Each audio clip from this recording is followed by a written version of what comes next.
Wanted to do a shout out and a welcome to all the new subscribers. Appreciate you signing up. Hello and welcome to, Carlin's Worlds. Yeah, that should work. I'm a wanderer, a tinkerer, sometimes a nomad, a military veteran. I do things differently. There will be tinkering. I have a motorcycle, a truck, and a school bus. I live off-grid, so there will be some solar, batteries, inverters, and maybe even some wind. It blows. And that's all I can fit into about 30 seconds. Oh, and please, if you like any of this, it would be really awesome if you could subscribe and click that notify bell. Drop a comment if you have any questions or ideas. Share, like, comment, subscribe, notify. Oh, and Patreon if you're really an awesome kind of person. Cool. On with the show already. Okay, it's Sunday afternoon, August 25th, 2018. We're kind of towards the end of what's supposed to be monsoon season. This year was much less rain here than what I had last year. But I just noticed the last day or so, these guys have been blooming like crazy. Popping and blooming, so they're getting enough rain finally to pop, which is pretty cool. When I decided to move out to the desert, I didn't have a lot of expectations, but I sure didn't think I'd see things blooming. So there was a video from, I guess it was last winter, a great big owl. It was in that tree. In that video, there was no leaves at all, obviously. This area is kind of a creek bed. Last year that flooded a lot and I had water running all the way across here, which is significant because the bus was parked right about there. And at one time I had scraped a square on the ground right around in here somewhere of where I wanted to build my house. And then it rained. I'm like, okay, house not going there. So for the next year I've been living in the bus still. Making little improvements as we go. Windbreak. I've had a few people comment that's not a very big windbreak, or it's not big enough to be effective, and that's probably true, but it's something. I built this shade awning not too long ago. The video just went up online for that a little bit ago. It's been actually catching a lot of water. I've had a few times where this bucket has been completely full. I just bought a couple more big trash cans to catch more water. That one's about half full. I don't know if you can see the reflection in there. Hey. For some reason this one catches more water. That one's just almost full. So they're working. I've been doing laundry out of that. And if I get a really clean one, I pump it back into my main water tank over there. If you saw my moving the shed Egyptian style, that's what these pipes are from. Later project, that's probably going to be hot water heaters. We'll see how that goes. That's the shed that got moved. This is an IBC tank. It's got, it's over 250 gallons in there right now. This is where the water manifold is. Eventually I'm going to put more tanks on where these cardboard boxes are. That's just covering up the PVC pipe that's underground. I've got valves going to each of those. That's the tank I use for going to town. I don't think I ever made a video about how I built that stand because it didn't turn out the way I wanted it to. So that just makes it easier to get the tank back into the truck instead of lifting it, because it's a round tank and smooth and kind of hard to grab onto. Some days I dry my laundry in here. Days like today that would make sense because it may rain on us. Let's see, this is the camper shed. This was originally made to go in the back of the truck. I slept in that during the week when I worked in El Paso. That's about 100 miles from here. So I would drive in, camp at work, sleep in the back. This was made to fit the back of the truck, And so when I got the job that was closer, I built the bottom half, the part that's not painted. Got it mostly to match the dimensions of the truck. This was made to fit the truck. It's not a very good dimension otherwise.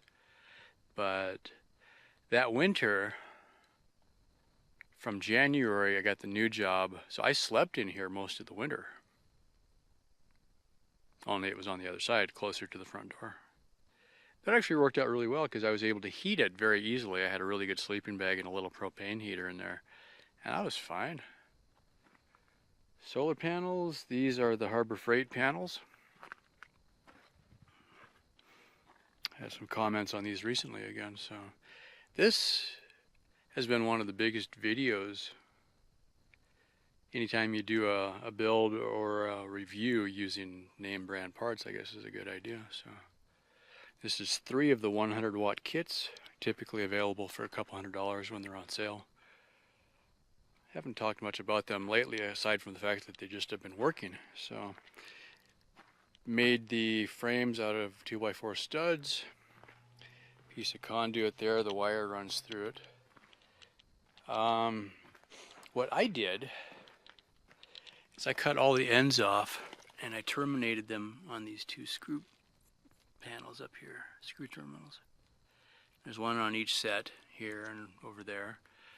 So they're all wired in parallel to give me more amps, but roughly 18 volts is what these put out. And then that all feeds down through here underground, just, you know, deep enough so it wouldn't get kicked. Over here to the battery box. Let's see, in there I've got 4 of the Walmart deep cycle batteries, the bigger ones. Works well enough. I'm able to run laptop enough to do video editing, mostly on solar. I do have actually 2 generators here. One is there, that's a 4,000 watt from Northern Tools. And this one over here is the 9,000 watt from Northern Tools. And this is the first 4,000 watt, also from Northern Tools. That one I abused horribly, and I ran it hours every day, like probably 4 hours every day, until I got the solar panels.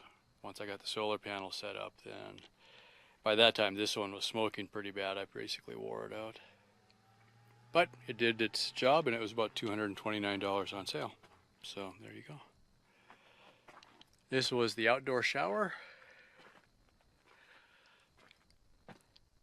In anything, any breeze at all, it is cold out here when you're wet. So I kind of quit using it, but it still works. That's PEX Plumbing running off the water pump. I plumbed this with pipe coming from the IBC that's over there up to this pump here, which is just mainly put there because it's close to the battery bank. I'm probably going to move that soon. And then that goes back into the bus. I've got a sprayer inside, basically a duplicate of the one that's out here. So I can take a shower inside or outside. And I can also do laundry inside. And what I do then is I just open up one of the windows and pass the hose through for the drain. And inside the bus is plumbing set up for the washer. And then I just park the generator over here for running the dryer, although lately I've been just line drying everything. It's the desert, wind typically blows, and clothes dry really quickly. Sometimes I fluff them in the dryer, sometimes not. The big generator, I can run 220 on the dryer, no problem whatsoever. The little generators can run 220 enough to air dry, but as soon as the heater element comes on, it just kills the generator. So somewhere between 4,000 and 9,000 is the sweet spot. Some of the videos I talk about a mini manifold system. You can kind of see that fitting down in the bottom. That's a bulkhead fitting. These 2 trash cans are joined such that when the water comes in this one, it equalizes with this one. A future project, I've got all the pieces now, I'm probably going to put bulkhead fittings in a bunch of the trash cans so that as I'm filling them from the rain gutters, they'll all equalize. And then I can hook this to my water pump here. So basically, instead of using the IBC tank that's over there, I can draw right off the rain barrels and then feed my washing machine or whatever. The other trick I've done recently, I picked up a sump pump and I drop it into one of these and use that to fill the washing machine, and that works out really well. This is part of an experiment that I'm working through. I'm using sand to filter laundry water so I can reuse it the next time. That's actually been fairly promising. One pass through the sand, that's a 5-gallon bucket. It's about half full of just sand off of the ground out here. I can pour rinse water through that, and it has virtually no smell in it at all by the time it comes through the sand. It basically just takes all the soap right out of it. Water from the first laundry cycle, the wash water, that's got too much soap in it. I haven't been able to filter that out, so I'm still working on that idea. All right, what this was supposed to be, just kind of a walk around. This is for my own benefit as much as anything. Every so often I make up a milestone and I kind of walk around and just kind of see where everything is and what's changed and what's still the same. Also, I sometimes do what I call nature walks out here, where I like to profile just things that are happening as far as what's blooming, what's growing, what died, that kind of thing. Also, I'm keeping an eye on the clouds. Getting a cool breeze, so we might get some rain out of that, so I'm not going to get too far. But I saw something earlier today that I wanted to go out and get a shot of. This is my recycle pile for the metals. The bus seats, I use those sometimes for projects, for free metal.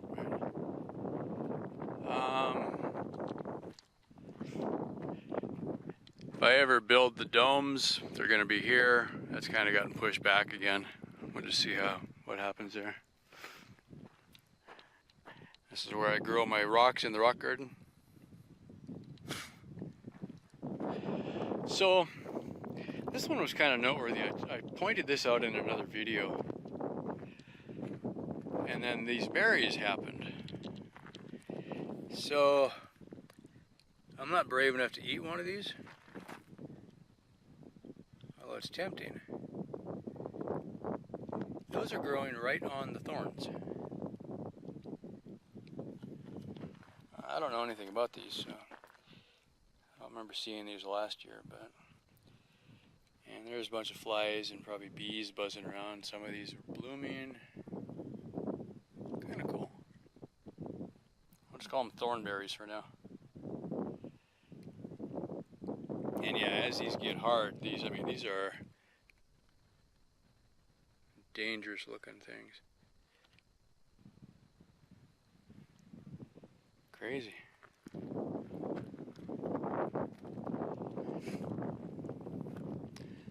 Think anything else? But yeah, you can see all the yellow. Oops, you could if I focused. There's a bunch of yellow in the green. A lot of these bushes are blooming, which is pretty cool. Yeah, when I thought desert, I was thinking a lot of sand and dust storms, which we get that some. Sometimes a lot. But I sure wasn't thinking stuff blooming. That's been kind of a weird surprise. So it's not completely desolate, but I'm just in a pretty good spot where I really don't see my neighbors, which I'm okay with, you know. They seem like nice enough people. Yeah. Alright. So I guess the last thing, I just wanted to do a shout out and a welcome to all the new subscribers. Appreciate you signing up. I've been kind of watching the numbers, and I've been averaging somewhere around a new subscriber every day for most of this year, which is kind of fun because I've been on YouTube 10 years now or something like that. So it was 10 years to get the first 100, and I picked up 200 this year, and it's only August, so that's kind of cool.